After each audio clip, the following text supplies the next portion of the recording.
Restauration scolaire et éducation alimentaire au Japon via l'approche de la santé planétaire, pour un avenir durable pour les enfants.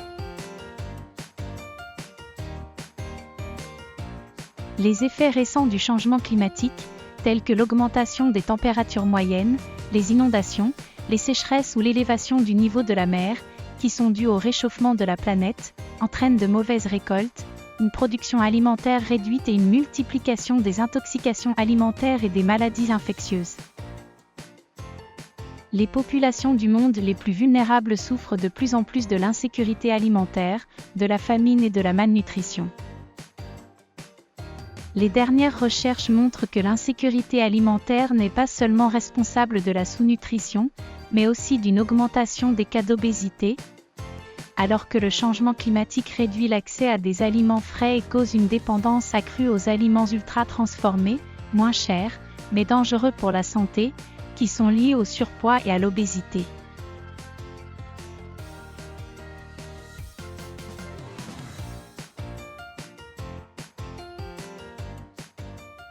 Le changement climatique a donc une influence importante sur nos habitudes alimentaires et par conséquent sur nos apports nutritionnels.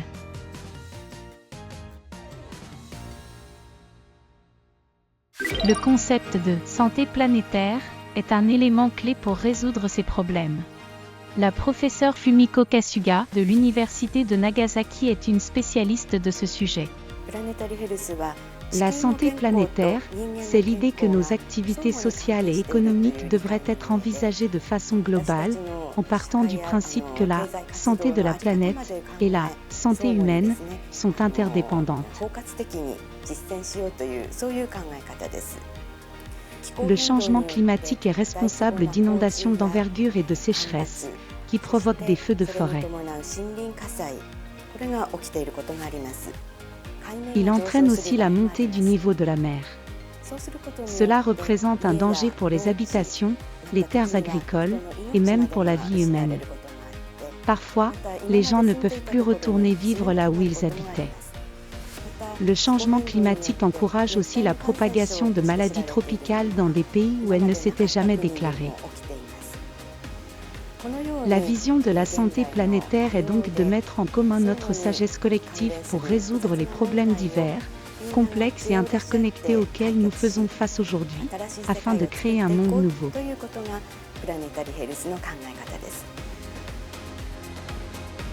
La santé planétaire cherche donc à résoudre ces problèmes par des pratiques prenant en compte l'interdépendance de la santé de la planète et de la santé humaine.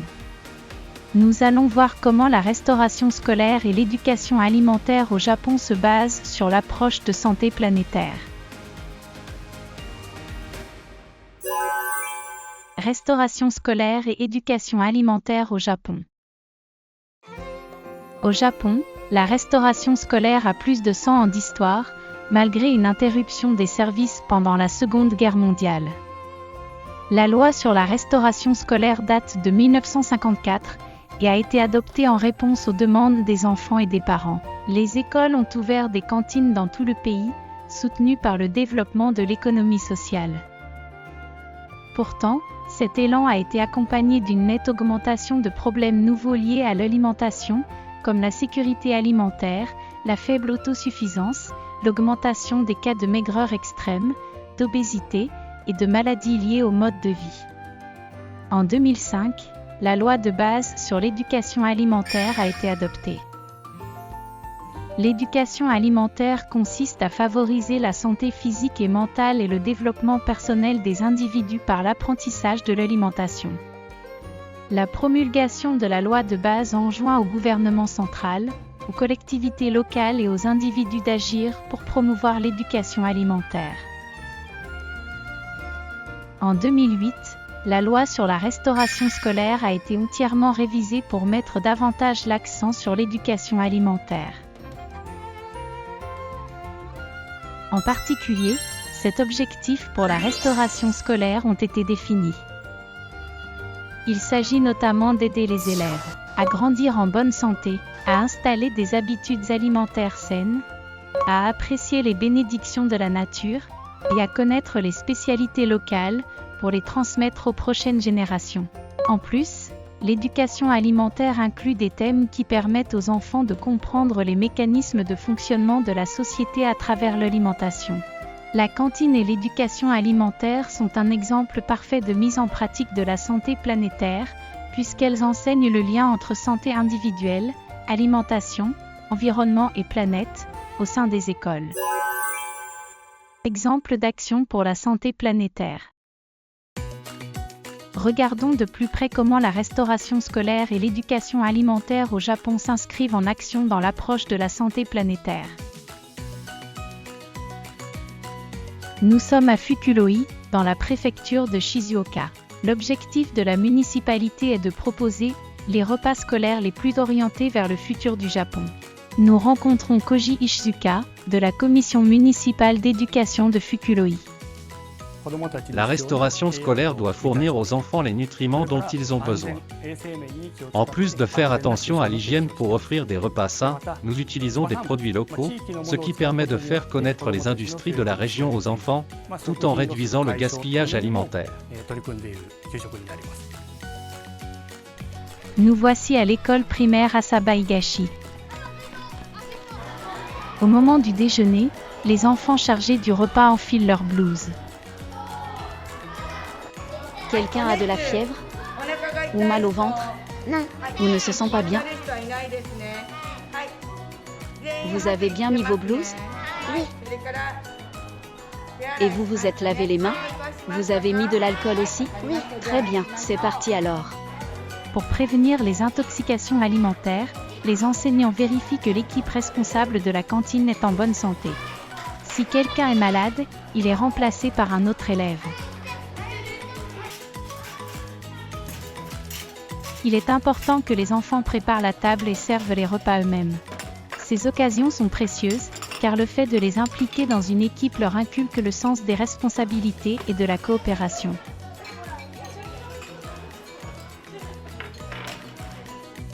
Ayako Matsumoto est enseignante en nutrition et diététique. On donne aux élèves des consignes simples sur la disposition des plats sur le plateau. Le riz va à gauche, la soupe à droite. Ils apprennent qu'il y a des règles à suivre, et ça les aide à comprendre et acquérir les bonnes manières à table pour quand ils seront adultes, et aussi à apprécier le moment du repas.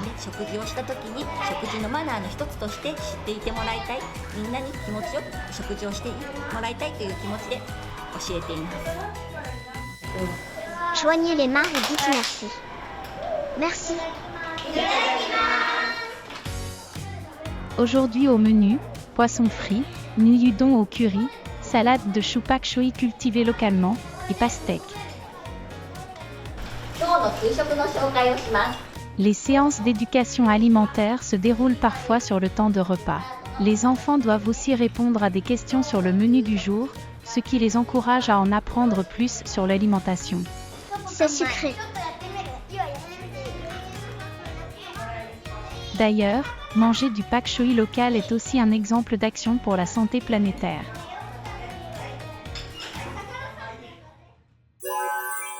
Concocter des repas qui prennent en compte la santé planétaire à Fukuloi. Fukuloi encourage le locavorisme, la consommation de produits locaux, et achète des légumes produits par les agriculteurs locaux. Cette exploitation produit des choux pak choi qui seront utilisés dans les cantines. Tokuyuki Makino explique qu'il y a beaucoup d'avantages pour les agriculteurs à participer au programme de restauration scolaire de la ville. Il expédie régulièrement les quantités nécessaires pour les repas scolaires. Il y voit aussi une pratique respectueuse de l'environnement. En effet, si ces légumes sont expédiés vers Tokyo ou Osaka, il a besoin de plus d'emballage pour la mise en carton. Mais lorsqu'il livre des légumes aux écoles locales, l'emballage est réduit au minimum.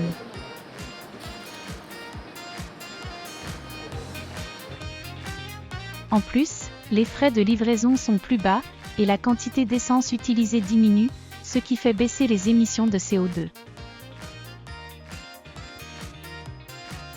Monsieur Makino explique ce qu'il pense de l'initiative.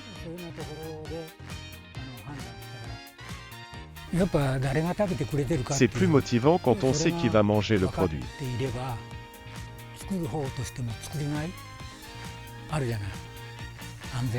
Produire des légumes sains et propres à la consommation, c'est la base, le minimum à fournir.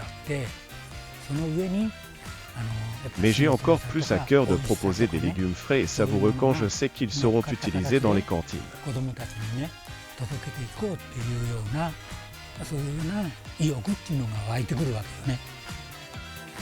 La ville de Fukuloi augmente la quantité de légumes produits localement dans les repas scolaires chaque année. Cela soutient la revitalisation des communautés agricoles et le cycle économique local.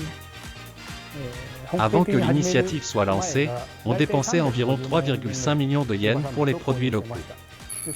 L'an dernier, ce chiffre a atteint près de 34 millions de yens, presque 10 fois plus.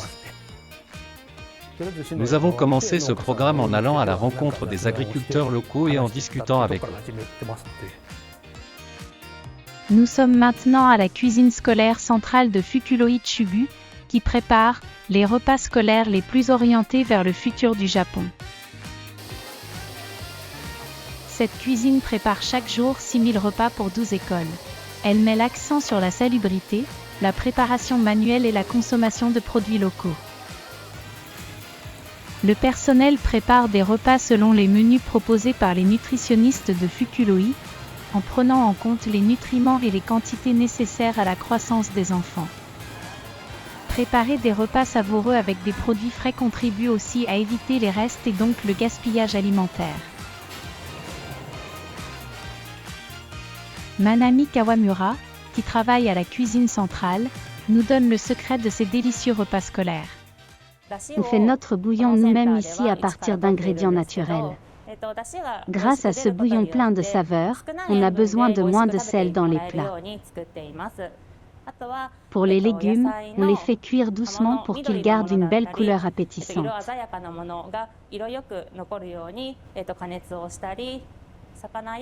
Pour la viande et le poisson également, on privilégie une cuisson bien dorée tout en conservant le côté juteux. On présente bien les plats pour que les enfants aient envie de manger quand ils ouvrent leur boîte à déjeuner. Le toit de la cuisine centrale est recouvert de panneaux solaires. Nous avons installé des panneaux solaires. Ils produisent 50 kW d'électricité que nous utilisons à la cuisine centrale, donc on peut réduire notre facture d'électricité pendant la journée. On explique aux élèves que leurs repas sont préparés grâce à de l'énergie renouvelable, donc ça fait aussi un lien avec l'éducation environnementale. Un générateur d'urgence est aussi installé sur le site, pour être utilisé en cas de catastrophe naturelle, comme un tremblement de terre ou des précipitations intenses. La cuisine peut continuer à tourner pendant 50 heures en cas de coupure de courant. En plus des efforts en cuisine pour réduire le gaspillage alimentaire, un système circulaire est mis en place. La quantité préparée est seulement celle nécessaire au nombre de personnes qui mangeront les repas. Les cuisiniers s'efforcent aussi d'utiliser entièrement les ingrédients, jusqu'au cœur des légumes. Les épluchures et autres déchets issus des légumes du jour, ici, carottes, pak choi, pastèques et épinards komatsuna, seront transformés en compost, qui sera à son tour utilisé pour faire pousser les légumes des prochains repas. Les déchets de plusieurs semaines sont collectés avant d'être transportés vers des parcelles à proximité, et mélangés à du son de riz et du fumier de poule pour en faire du compost. Noboru Terada est agriculteur à Fukuloi. Les nutriments dans les restes de légumes vont créer un compost de qualité. On cultive des patates douces ici, et les élèves viendront nous aider à les récolter. Ces patates douces sont cultivées grâce aux déchets alimentaires et seront ensuite servies dans les cantines scolaires. C'est l'occasion d'expliquer aux jeunes que ce qui pourrait être considéré comme des déchets devient une ressource qui fait partie d'un cycle. Résultats des repas scolaires les plus orientés vers le futur du Japon. Les résultats d'une enquête sur les habitudes alimentaires, menée à Fukuloe dans le cadre des efforts d'amélioration de la restauration scolaire, montrent l'importance de limiter la teneur en sel dans les plats. La quantité de sel a été progressivement réduite et est maintenant de moins de 1,7 g par repas. Certains craignaient que la faible teneur en sel fasse augmenter le volume de reste. Mais la réaction des enfants n'a pas changé et la quantité de reste n'a pas augmenté. La municipalité cherche aussi à intégrer plus de produits locaux. Elle en utilise maintenant 46, qui font partie chaque jour des menus. Cet aspect permet aux enfants de mieux connaître l'agriculture locale, la distribution et les produits alimentaires.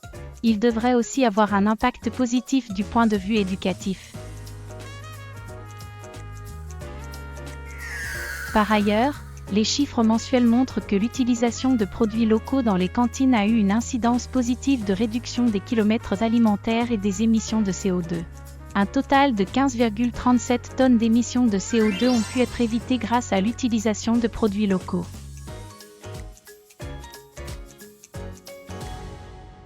On peut tous améliorer notre santé par nos habitudes alimentaires. On dit que le sens du goût et les habitudes alimentaires se forment autour de l'âge de 10 ans. Donc en introduisant des légumes, du poisson et des aliments que les enfants n'ont peut-être pas encore goûté à la maison, les repas scolaires peuvent enrichir leurs habitudes et bâtir des fondations saines qui resteront à l'âge adulte.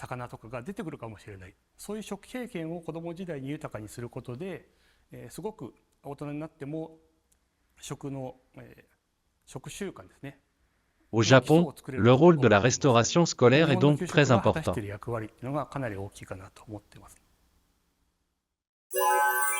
Le potentiel de la restauration scolaire et de l'éducation alimentaire comme stratégie pour atténuer le changement climatique. Comment la restauration scolaire peut-elle atténuer le changement climatique ? Nous avons posé la question au professeur Masahiro Asizume, expert en épidémiologie environnementale à la Faculté supérieure de médecine de l'Université de Tokyo. Depuis le début de la révolution industrielle, à la fin du XVIIIe siècle, l'homme a mis en place une société de production de masse et de consommation de masse.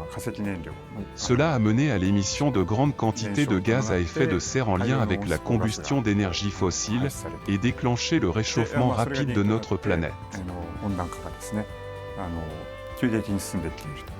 Les enfants sont parmi les personnes les plus vulnérables face au changement climatique.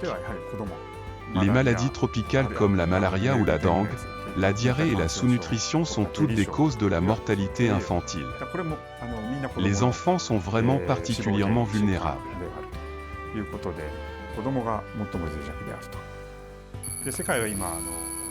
Le monde commence à prendre des mesures pour tenter de limiter la hausse de la température sous la barre de 1,5 degrés Celsius par rapport au niveau pré-industriel.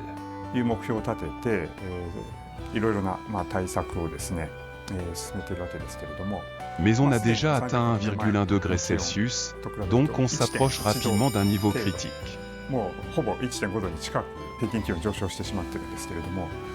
Il y a deux types de mesures contre le changement climatique, les mesures d'adaptation et les mesures d'atténuation. Les stratégies d'atténuation visent à restreindre les émissions de gaz à effet de serre pour arriver à la neutralité carbone.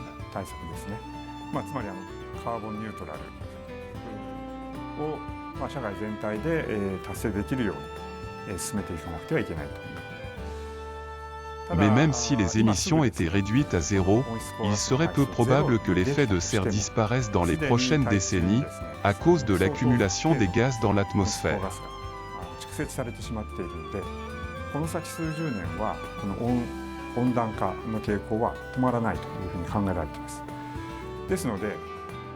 Il faut donc des moyens pour atténuer les dégâts.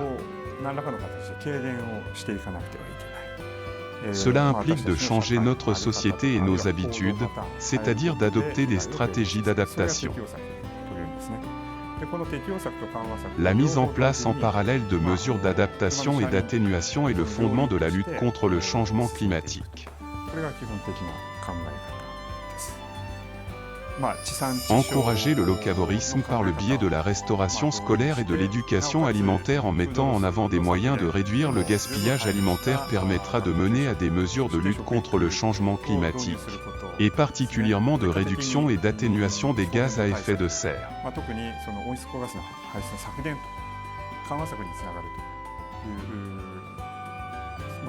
Cette approche est clairement bénéfique. Projet de coopération de la JICA en matière de restauration scolaire et d'éducation alimentaire. Dr Marika Nomura, conseillère supérieure auprès de la JICA, explique les initiatives internationales de l'agence. La JICA mène des projets de coopération internationale basés sur l'expérience du Japon en matière de restauration scolaire et d'éducation alimentaire. Notre projet de coopération technique en Mongolie soutient la création de normes pour la restauration scolaire, la formation des personnes impliquées dans la préparation des repas, la mise en place d'un système d'approvisionnement et le renforcement des compétences administratives essentielles à l'institutionnalisation de la restauration scolaire. Dans le cadre de notre formation sur mesure pour la Malaisie, les participants ont été invités au Japon pour un stage d'observation dans des crèches et des entreprises privées du secteur alimentaire.